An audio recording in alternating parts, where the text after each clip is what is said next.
Live from the Washington, D.C. area, it's the Inside Scoop, all the news that our viewers want to know. Now, here's the host. Welcome to Inside Scoop. I'm this week's host, Morgan Jameson, and tonight we're talking with John Taylor Chapman from Alexandria, who is the owner and operator of Manumission Tours. Good evening, John. How are you? I'm doing well, Morgan. Thank you for having me on. Absolutely. Thank you very much. First and foremost, can you explain to us what is a manumission? I'm glad you asked that question. So, besides being the name of our company, Manumission Tour Company, a manumission is a term that was used to describe the freedom paper or the piece of paper that gave enslaved people their freedom. Many times growing up, I knew that as a freedom paper, but the legal technical name of that piece of paper was called a manumission. And so enslaved people may receive that or may have received that depending on their owner. If it could be sometimes under after somebody died or after a certain term of service. One of the more known examples of this is when George Washington frees a number of the enslaved people he owns on his deathbed. They get manumissions that allow them to now claim their freedom. Wow, that's fascinating. So it was an actual piece of paper, something that could be handed out, but so equally destroyed with weather, any of the elements, or even malintent. That's correct. That's definitely correct. One of the interesting examples of the preciousness of that piece of paper is found in the Smithsonian's National Museum of African American History and Culture. On that bottom floor, they actually have a manumission there. But also with that manumission, they have basically a small tin box that the manumission was kept in, just because of that reason, because wear and tear could destroy it. And so it being a very precious piece of paper, giving somebody their freedom, it was necessary to make sure that was protected. Oh, wow. Wow. Well, yeah, I would imagine get to any lengths, and I would also imagine that these were various sizes, shapes, decrees, and, what would make it, recognizable or legal. And some areas may or may not accept that. What inspired you to start this business, John? So, a little bit of background about me. I grew up in Alexandria. I'm a fourth generation Alexandrian. And growing up, I did not really hear a whole lot about African American history. I heard a lot about kind of mainstream history, including folks like George Washington, of course, and Robert E. Lee, but not a lot of discussion in the community or information out there about local African American history. And I found out years later, as an adult, about some of the history that we had. And about 4 years ago, about 5 years ago, kind of felt the need to tell that story to a number of people that were coming into the city for kind of tourism reasons. Alexandria has prided itself on having a robust tourism community, but we had very limited options for anybody wanting to hear about African American history. And so over the course of a year, I not only did some research, but started to put together a tour business. And so started to do weekly walking tours that would showcase some of the African American history that Alexandria has. Fascinating. So how long have you been in business now at this point? So now this is going to be my 5th year. The last year dealing with COVID and the pandemic has been probably the most challenging, and so it's a blessing to make it 5 years. That's congratulations. It's really awesome. 80% of small businesses actually don't do well in their first year, let alone those who can make it past 5 years. So congratulations for passing that milestone there. I'm curious, are there other organizations, not just in this area, but are there other groups or organizations that do similar work that you are doing in other places of the country? In other places of the country, yes. I've come to know a good number of tour operators that focus on African American history, whether they're down in Charleston, South Carolina, different parts of Florida, different parts of Texas or California. Definitely in the Deep South, you have a number of tour operators that talk about African American history, whether it be pre-Civil War history like we do, or civil rights history that's a little bit more modern. That's really fascinating. Thank you very much, John. Have you had the opportunity to attend any of those? Has it inspired any of the work that you've done?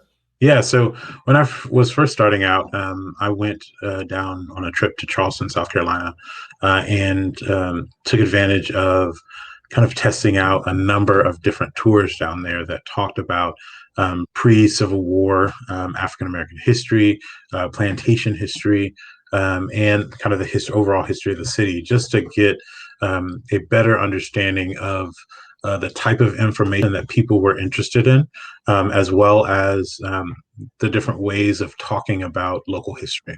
How to weave it in. For example, we have Alexandria Colonial Tours is another tour company in the city, and many of their tour guides dress up in period clothing.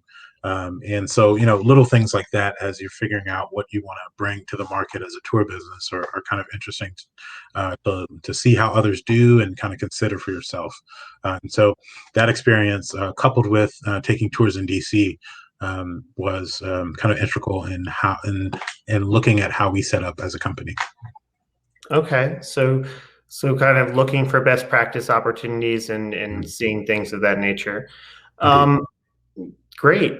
So what sets you apart not only from the other tours, and you mentioned this a little bit earlier, other tours and walking tours in the area, but what sets you apart from some of the other tours that speak about Black history or civil rights history, as you know it? What makes you unique? That's a good question. I think the first thing that I think about is really us as a company in the region, particularly in the Northern Virginia region.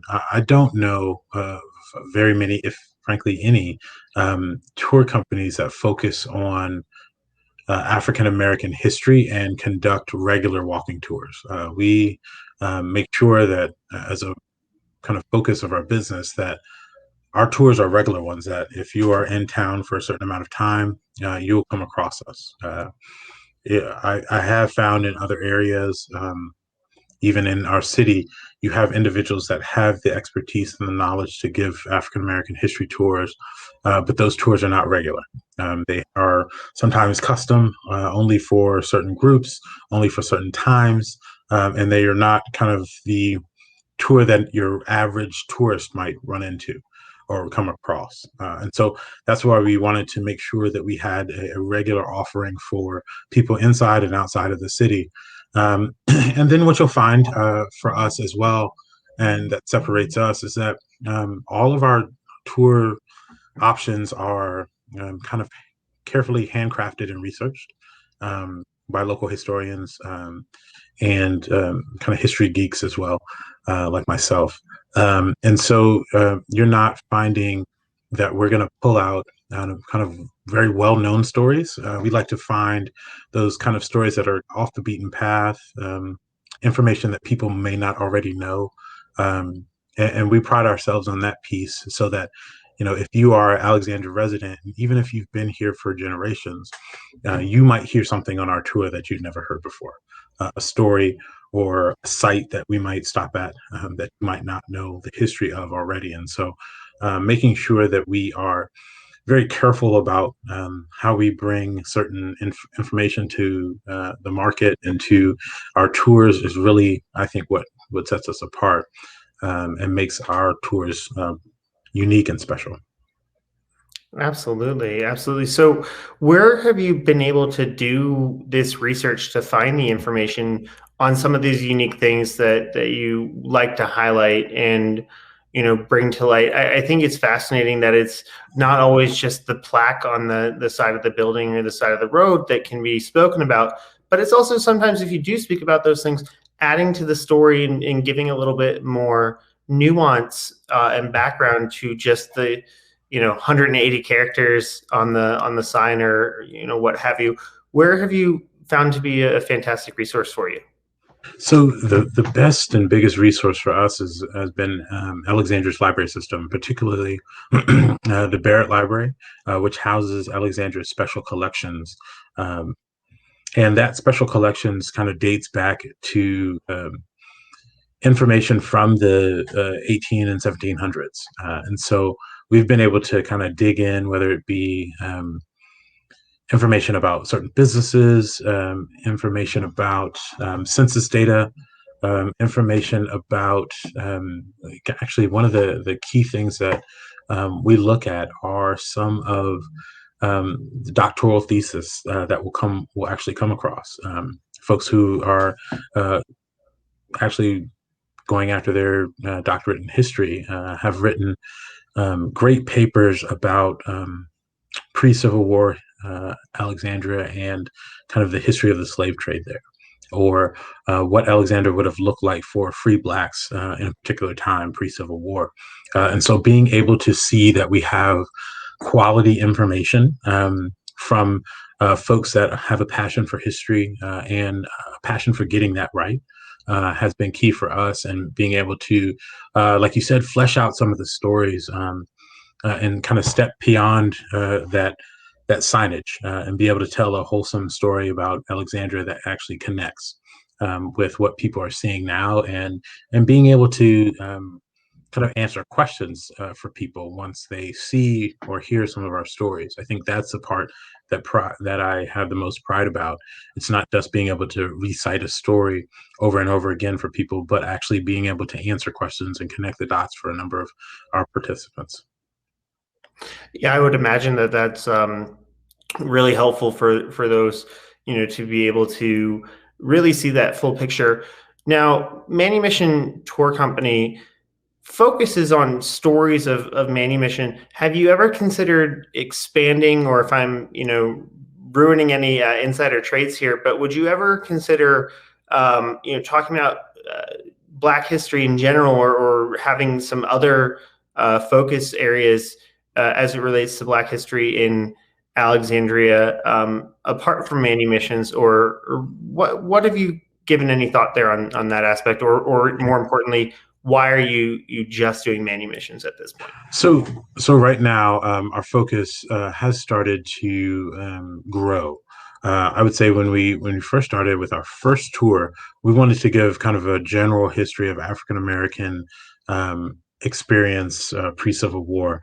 That experience did not just highlight kind of manumissions and issues of freedom and slavery, but it also talked about the role of local abolitionists, the fact that we had abolitionists here in Alexandria, what they did, how they operated, and kind of started to get into a little bit of that. Our second tour that we have, which is called the Duke Street Black History Tour, really focuses on the Duke Street corridor and a number of specific sites that have kind of African American history and heritage linked with them. And then our third tour that we opened up just this November actually talks about a man named William Still. Actually, excuse me, it's based on the work of a man named William Still, who was an abolitionist, an African American abolitionist in Philadelphia.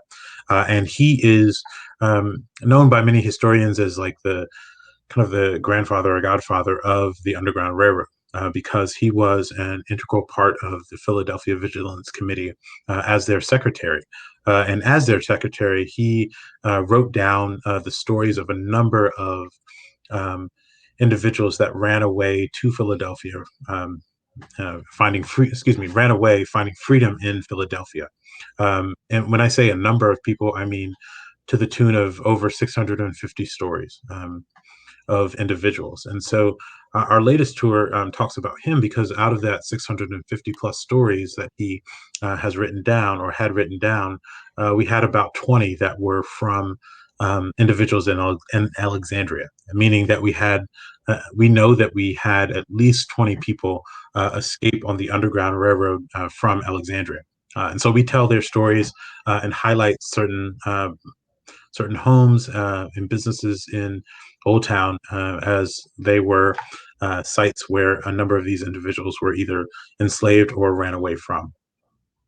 That's fascinating. I really and truly find that to be um, really inspiring to hear how people have been able to keep this history alive, which leads me to my next question of, do you find it difficult to put an image in somebody's head of what that time period would have looked like if certain structures aren't there? Mm. Or how do you overcome that? Or yeah, how do you overcome modern changes to saying here's what it was like?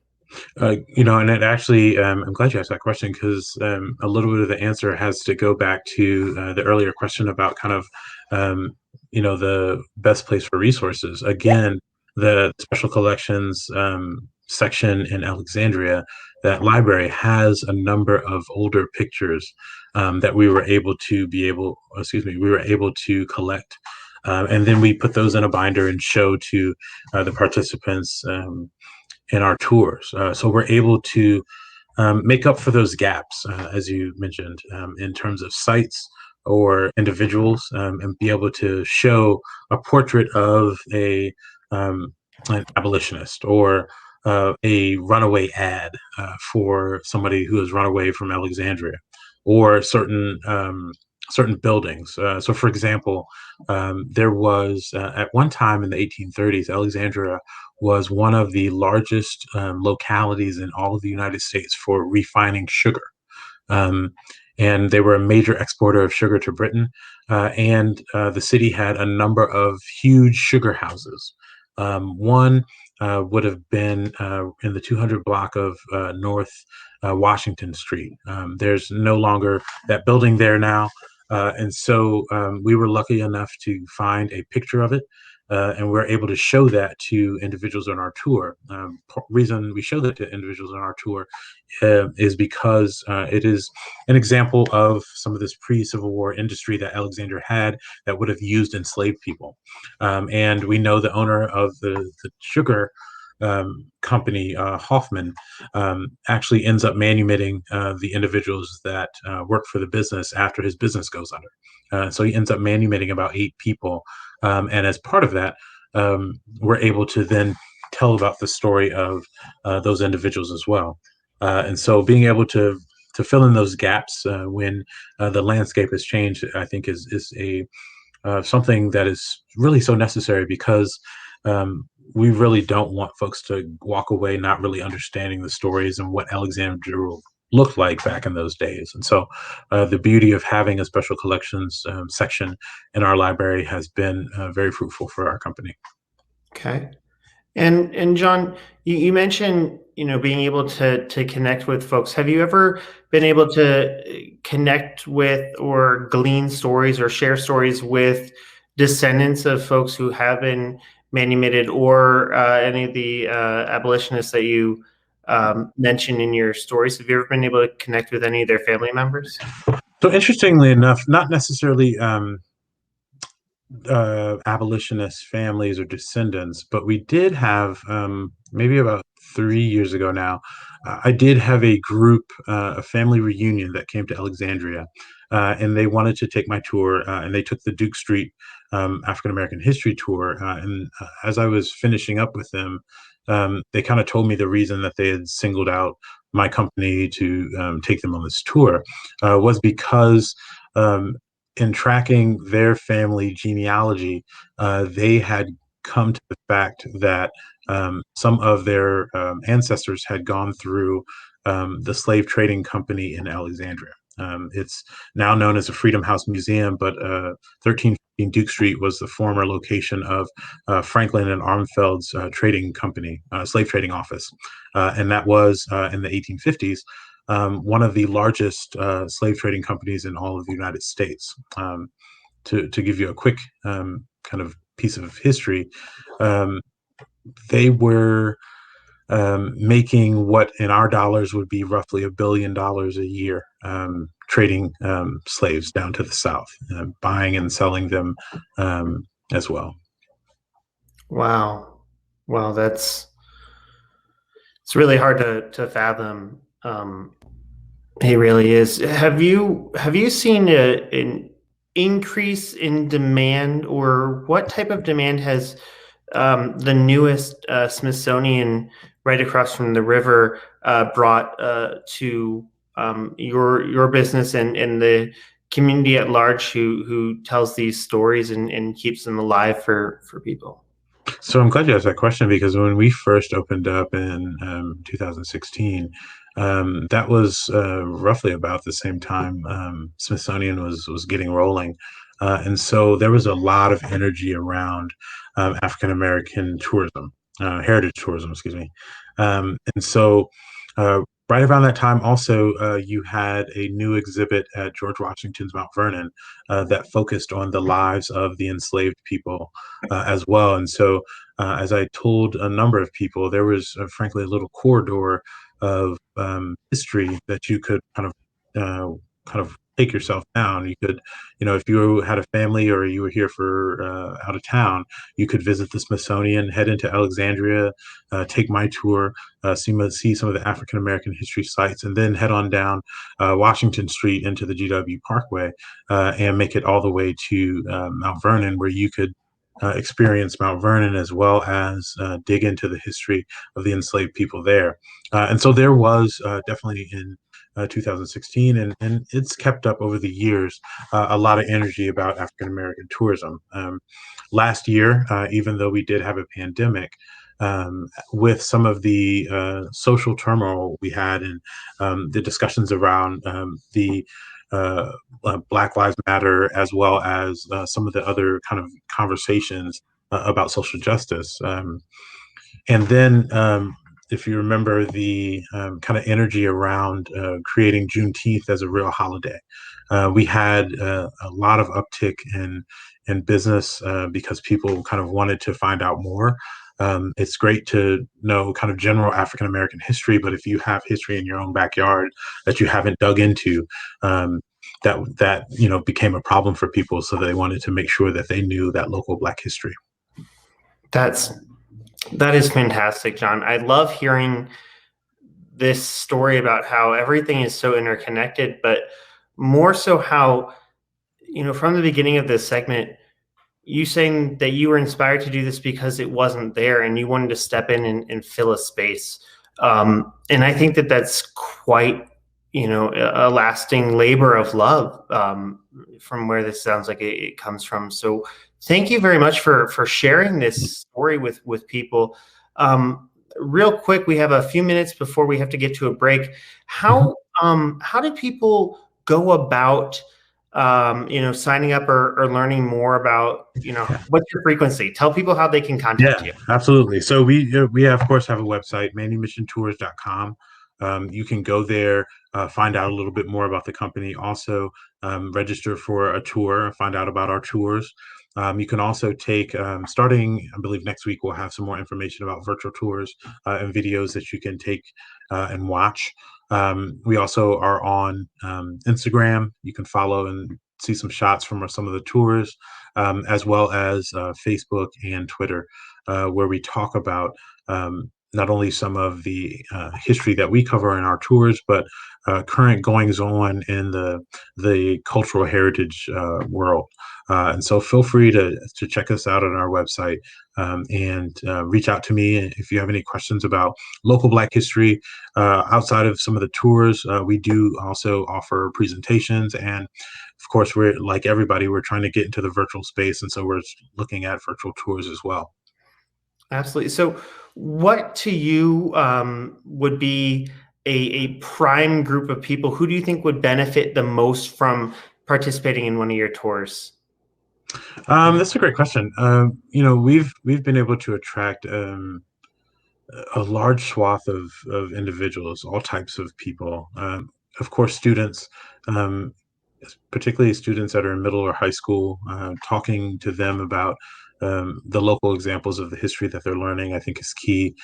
We've also been able to attract a lot of older adults as well. who have a general interest in history and want to know some of these stories. And so if there are older groups of adults that are interested in learning more about Alexandria's African American history, I would ask them that they definitely check us out. They'll enjoy the tours that we do and the information we present. Fantastic. Thank you, John. I mean, multi-generational. It sounds like it's appropriate for everyone of every age and any time of year too. These stories aren't going anywhere, especially with the oral tradition that you're using to share them and bringing things in. Showing pictures so people can be aware and just making it accessible to everybody. I think that's fantastic. And again, this labor of love that you brought to light from it. If you were to summarize in less than a minute what you would want somebody to take away from doing a tour after they've gone on a tour with you, what you want their reaction or take away from it would be, what do you think most people walk away from, or what do you want them to walk away from it with? So the goal for many of my tours, because we try to bring out stories that most folks don't know, I think the goal for our tours is to have people learn something. Even if you are somebody who has started to learn Alexandria history and certain stories there, hopefully we're bringing new information to you, new stories, new people that you're going to be introduced to throughout our tour in terms of subjects. And so, we always hope that people walk away from our tours with new information that they're curious about. They're curious, hopefully, a little bit more about African American history in Alexandria, and so willing to look it up and see what else is there, what else is out there for them to learn. And so, hopefully, people learn from what we are doing and what we're presenting. Thank you for sharing that. I mean, it's always important to start and say, here's what I hope you get out of this, right? And I want you thirsty for knowledge, and I want you learning and enjoying. I'm just really fascinated by this, and I thank you for doing this service for our greater Northern Virginia community and those in the surrounding area. I just want to say that we are coming up to a break. So please join us when we return with John Taylor Chapman in a couple of minutes, and you'll hear a little bit more about Manumission Tour Company and what we can do for you here in the area. Our fight against coronavirus isn't over. Let's wear face masks in public, stay 6 feet or more from others, follow state and local guidelines, and wash our hands frequently. Let's move forward together. Learn more at coronavirus.gov. Freedom. It's at the core of who we are. The freedom to live without fear, to jog where we please, to wear a hoodie. The freedom to breathe. Before we celebrate the freedom most Americans have, we must fight for the freedom all Americans deserve. Because all lives can't matter until Black lives matter.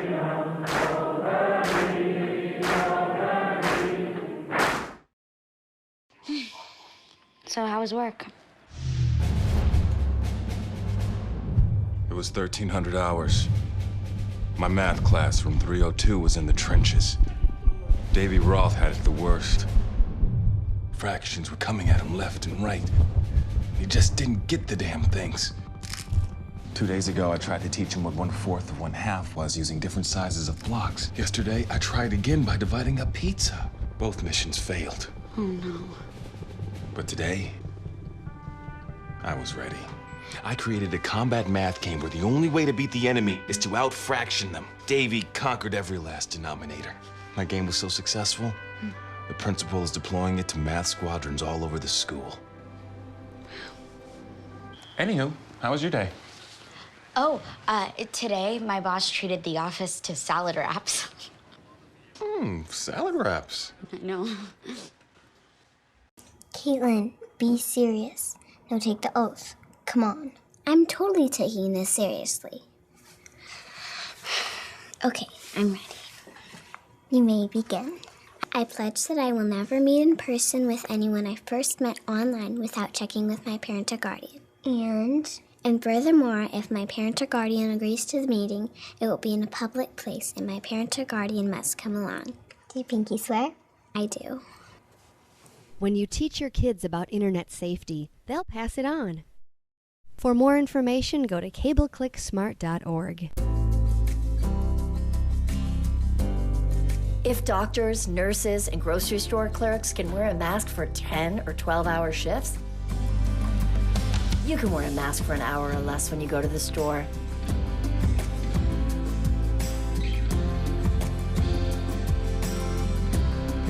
Do your part. Mask up, America.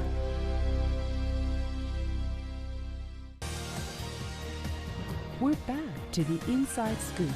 Here again, your host. Welcome back to Inside Scoop. I'm Morgan Jameson, and we're talking with John Taylor Chapman of Manumission Tour Company. John, thank you so much for joining us this evening. Really appreciate you sticking it out and telling us this fascinating story of your company and how it came to be, and more so the stories that you're able to share. Earlier before the break, we mentioned how the tourism industry, and specifically Black tourism, is growing, and how you got a lot of the information from research, and this is just really a labor of love that you started. I'm curious, have people turned to you and used you as a resource for any of their projects that they're working on, for anything at any point in time? Oh gosh, yes. It was interesting to me how many people kind of were quick to kind of see me as an expert in history, even though I'm kind of telling a very specific small number of stories. But over time, I've kind of gotten used to that and been able to use some of the knowledge I have, not just of the stories I know, but kind of the overall kind of discussion of African American heritage in Alexandria to really help people get a better understanding of it. And as people have come forward with different projects and different initiatives, I found hopefully been able to be helpful to folks in pushing kind of pushing their ideas forward. I mean, we actually had even today, I was giving a tour earlier today, and I had an individual that came up to me that was sharing an idea that their friend had about how kind of local law enforcement can recognize Black History Month. And so, sharing ideas and being a resource for people around African American culture and history in the city is definitely something I've gotten used to. Fantastic. So, I mean, I definitely look at you as a resource in this area and many others. So thank you for always providing that. And matter of fact, thank you for being my first guest on the show. I really appreciate that, John, especially during Black History Month. For those just joining us this evening, can you explain once again what a manumission is? Yeah, sure. Many people might be familiar with the term freedom papers when it is kind of described to, or when they're described as part of conversations about slavery and freedom. Freedom papers were known to be pieces of paper that an owner could write on and basically write the freedom of an enslaved person into paper. And so if you were a former slave that had a manumission paper or freedom paper, you could use that piece of paper as the basis for your freedom. Manumissions is not a term we use nowadays, and so that term has kind of gone by the wayside, but we did find it as a very interesting conversation piece in naming our company, the Manumission Tour Company, because people did have kind of regular questions on what is a manumission, and so we got to have that quick conversation with them about what it was. And most folks are actually very familiar with freedom papers because as conversations and education about the system of slavery have come about, there always is that conversation about what does it take for someone to be free. And so many people know what a freedom paper is, but they did not know that the actual legal term for that piece of paper was called a manumission. Now, John, was this piece of paper a standard form? Did it have to look any certain kind of way? Would anybody who saw it recognize it and accept it for what it was, or did they have to go on good faith that this was a genuine document? So it depends on kind of the period of time we're talking about. When they first come out, they're basically a letter from an owner saying, this person that's the holder of this document is a free person. I've given them their freedom, and they're able to go off of that. But as you can probably imagine, some forgeries start to come as well. And so you start to have a little bit more formalized process with not only manumissions themselves, but also with the courts that recognize these manumissions. And so by the time we get into the 1800s, particularly in Alexandria, individuals that are manumitted do have that piece of paper, but there also is a documentation in the local courthouse for individuals to see if they are indeed free. An owner will go down and sign his name on a document down there to signify that they have decided to free some of the enslaved people that they own. Now, despite the advancements in freeing slaves and manumitting them, what I would imagine there were instances where people chose to ignore what the court had recorded. Are there any stories that you share of that on your tours, or do you have any stories like that you could share with us? Right. So no, unfortunately, we don't. And one of the reasons we don't is because many times the stories that we share, and I've had this discussion with internally with my tour guides, but also externally with participants. Many of the stories we share have a kind of positive outcome, and that's because the old quote goes that victory is written by the kind of winners, not necessarily the losers. And so that same quote is relevant here, because many times the stories we know are from folks who have been able to get free, not necessarily individuals that have had issues or problems and been re-enslaved. Because their owner is not documenting the fact that I ripped up somebody's manumission today, or something of that nature. We might have individuals, a friend of a friend who knows about a story or a situation like that, and so we do know a couple of those, but they're not necessarily ones that we tell on our tour, because we do focus on more positive outcomes. We do give people the real kind of real history, and the fact that all of these stories are not kind of the regular common stories that you're going to hear about in everyday life in Alexandria, but some of them are kind of extraordinary people or opportunities for the enslaved or formerly enslaved. So along that line, and I totally agree, history is written, by the victors, as it were. It's not uncommon, though, right? The notion that, as you said, these are the really extraordinary stories of those who were able to live and tell them.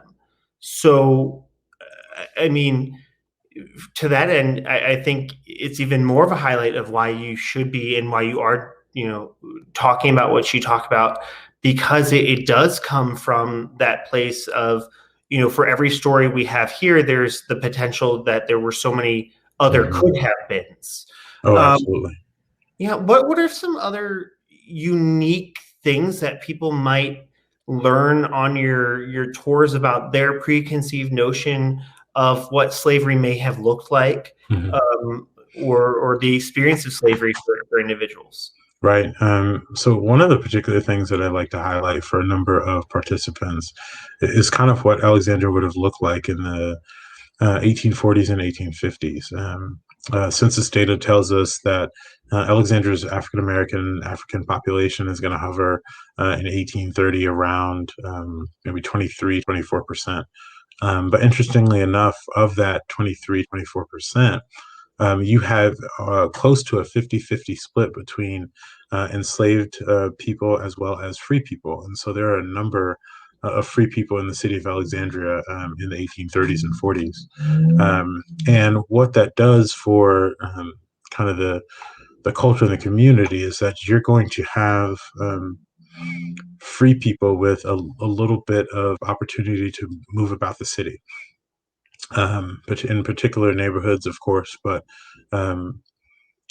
you also are going to have some regular interaction between free people and enslaved people. Our history tells us that there were a number of families in Alexandria where you might have a wife that's enslaved, or a husband that's enslaved, and a wife that's free, or a husband that's free, and just kind of different mixtures of class within the city. And so that's not something that most folks think about. When many people think about slavery, the first kind of image that pops into your mind is this image of a plantation.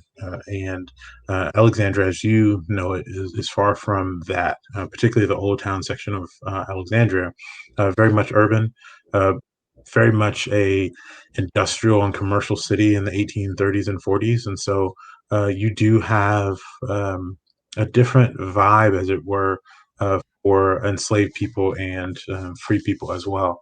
The fact that you could have individuals moving around the city in a different fashion than would be thought about is one of the kind of biggest conversations I have with a number of participants. Wow. Is that something that's unique to Alexandria, as far as not just the density, but the mix of freed versus enslaved people?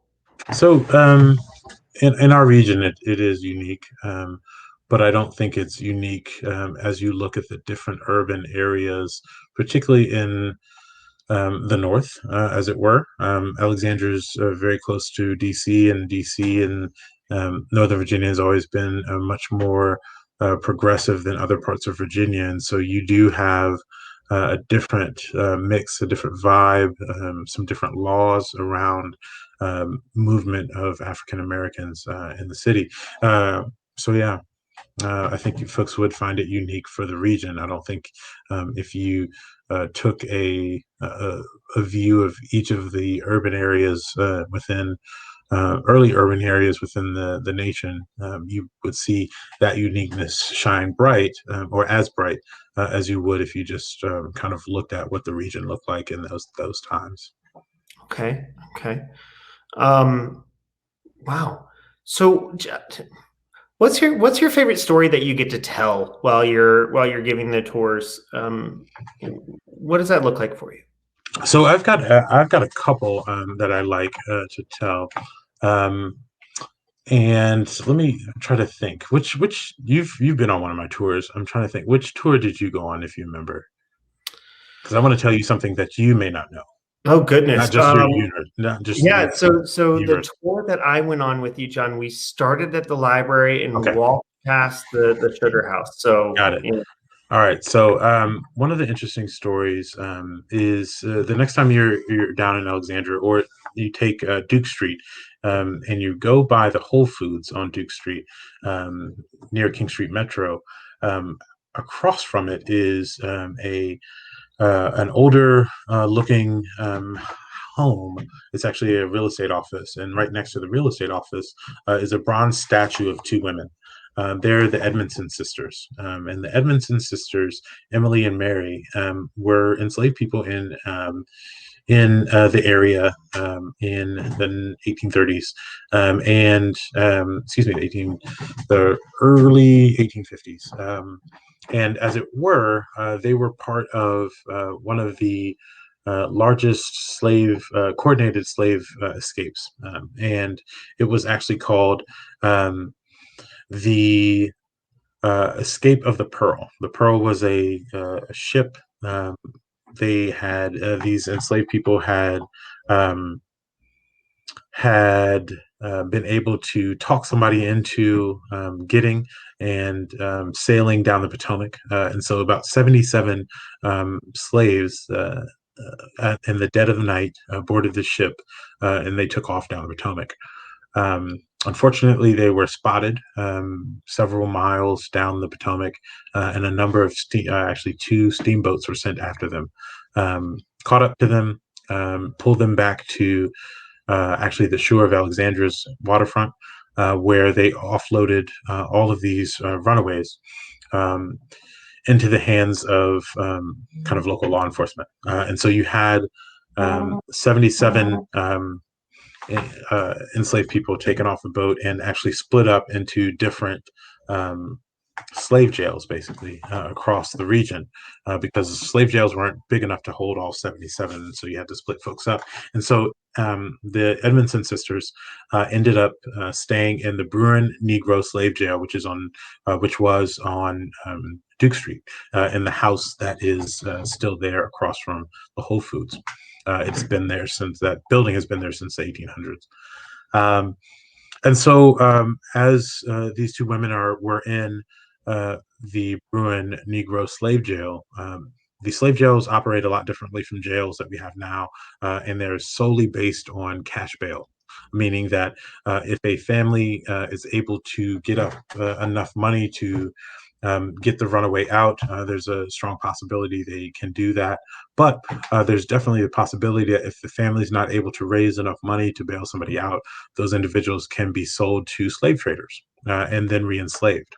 And so the bail for these 2 women was set at $2,900, which is several thousands of dollars in our dollars. And unfortunately, their father could not get up enough money in time to save them. And that means that somebody else purchased them and enslaved them. And it was a gentleman down in New Orleans. And so he had them sent down to New Orleans. And long story short, they actually get down to New Orleans right before a big outbreak of yellow fever, which happens within weeks of them being there. And so they're actually sent back to Alexandria so as not to catch yellow fever. And their father finds out that they're there this time. And he, this time, not just trying to raise the money himself, he actually receives help or seeks out the help from a local Quaker minister. And this Quaker minister's last name is Beecher, Reverend Beecher, a well-known Quaker and a relative of Harriet Beecher Stowe, in case you were wondering. And he has the bandwidth and network to raise the money pretty quickly. And so he is able to raise the money for the freedom or freeing these 2 sisters. And they're able to be freed. And then the next year and a half, these 2 women join up with a number of abolitionists, including young Frederick Douglass, to travel the country and talk about their different stories and talk about the need for the abolition of slavery and the need to allow everyone to frankly be free. And then after the year and a half of traveling the country, speaking and telling their story, both women are sent to Oberlin College. And unfortunately, one of them dies while there. But Mary, the older of the 2, ends up coming back to DC, getting married, and becomes a lifelong friend of Frederick Douglass while he is here in the DC area. And so I love to tell that story and kind of connect the dots for a number of people, and frankly connect the dots with the overall abolitionist movement. So many people are familiar with Frederick Douglass, but might not know the story of these 2 women. And so this is an opportunity to tell that story. Absolutely. No, I think that's, yes, thank you. You had me on the edge of my seat while you were telling that. Thank you for sharing. I can see why it would be one of your favorites. I mean, what a turn of fate in so many ways. I noticed when you've been talking about your tours that you don't call them tourists or customers or clients. You're referring to people as participants. What's the mentality behind that? So I'm glad you caught that. My mentality is, from a business standpoint, yes, I don't mind having dollars that come in to benefit the business, pay my staff, allow me to do additional research, etc. But I do see folks as participants in an experience, and hopefully an experience that leads them to have a greater appreciation for history, and also asks of them to continue to be um, interested in history, questioning history, looking for stories, and looking for an opportunity to highlight those lesser known stories. As was already said, this history as we know it has been written by the victor. And so um, the there needs to be from all of us, not just tourists, not just friends, not just businesses, the discussion and interest in the stories of those folks that aren't as well known, those folks that didn't have power to be able to write their own story. And so we hope that all of the participants on our tours use this as a stepping stone to find out more about local history, sometimes in their own neighborhoods and backyards, but also particularly interested in pushing that interest of history in places like Alexandria. That's fantastic. Um, so, curious, where can people look for more information locally if they're inclined to learn more? So one of the things that I tell folks is I'm not that unique. I've basically sat down and put together a tour, my first tour, by looking at information within a library. I was lucky enough to find stories that walked me down, like you said, a path from the library to the waterfront. But I know in other localities, if people spend the time and go to the right place, they can find stories that are interesting enough to pull out and tell other people, and hopefully do presentations and lead tours, and tell that history. And so anybody that asked me that question, I would say if you rely on what your local libraries have, between your local libraries and some of your historic preservation societies, they have a lot of information that's out there that sometimes has not made it into kind of the mainstream culture. Absolutely. We should absolutely be supporting our local libraries and using them as a primary resource as often as we can. Public libraries are vitally important for the foundation of our community. So thank you for giving a plug there for our public services, public resources more so. John, I'm struggling on how to phrase this correctly, so bear with me, but have you stumbled across anything during your research for the Manumission Tour Company that you wish you hadn't come across?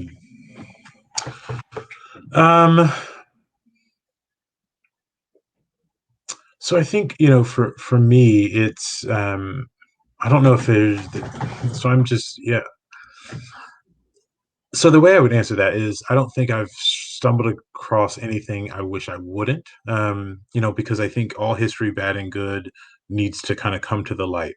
I don't share everything I learn with everybody. I kind of will go through and figure out what stories make the most sense to share. I found some kind of gruesome stories out there that are a little bit harder to kind of put a pulse on, that kind of need to be told. But, to what end? I've also come to a lot of dead ends with a lot of stories as well. But I would say, to your question, not really. I mean, the history is the history. It's nothing I can kind of, unfortunately, can't change. But I need to be, and I think as a lover of history, I need to be understanding that every story needs to see the spotlight, and the sunlight. Doesn't necessarily need to see the spotlight, but definitely needs to see the sunlight. And so, even kind of the more grotesque stories that I've come across still are ones where I take it for the story it is, the history that it is, because it did happen, and keep moving on. And John, what do you think is the next direction of not only your company but the tradition of Black history and Black storytelling in general. What do you think is that direction, and where do you think that direction should? So I don't want to give away all the good stuff that we're going to be doing in the future, but we are going to be trying to expand, looking at other localities within Northern Virginia and how African American history and culture kind of intertwines within the region. And then we're also going to take hopefully a broader look at some of the community historians that are telling stories. It's one thing for me to tell my certain stories that I know, but I know there are several elders in our communities, whether they're in Alexandria, whether they're in Loudoun County or elsewhere, that have amazing African American history to tell. So trying to figure out how to give them a platform to do that, especially in a environment that we're in now and where everything is virtually done. I think is something that we're going to try to move upon in the next couple of years. That's fantastic. Yeah. I very much look forward to that, and look forward to having you back as well to give us updates. I know I'll be participating, and I hope many of our viewers do as well. And yeah, there's a lot out there. What do you think people who are watching this segment of Inside Scoop, what do you think they're taking away? What do you want them to take away, other than go checking out your website and going on a tour, which I would love to join them on. But what do you want folks to take away if you were to be able to look at the audience right now and say, this is what I want you to take away from? I would say this, to those folks that are watching, value your local history. Many times we hear more about national history, whether it's African American history or other ethnic groups. We hear that more of those stories on the national level. But there are so many rich stories within our own backyard, particularly this DC metro area. We have been a hub for so many different types of people over the centuries. And those stories, some of them are already known and well written, well discussed, but there are so many others that are so far from being known by the mainstream. But they're very valuable as well, because they give you a better sense of what this area was like decades ago, centuries ago. And so I would tell folks to delve into that local history and be curious and want to know more. That's fantastic. Yeah, absolutely. Go to your local library, learn that information, and be sure that you are asking your local historian what it is that's going on. They don't need to be published in a big fancy book. They just need to be able to tell you their story. And, it's important to carry those on. So, John, thank you for carrying that on. For those of you interested in learning more about John, please, and Manumission Tours, please go to www.manumissiontours.com. I know they're on the interwebs as well for Facebook and Twitter and all the social media, but please check them out. I want to thank you all for joining us this evening, and thank you, John Taylor Chapman, for joining us on Inside Scoop.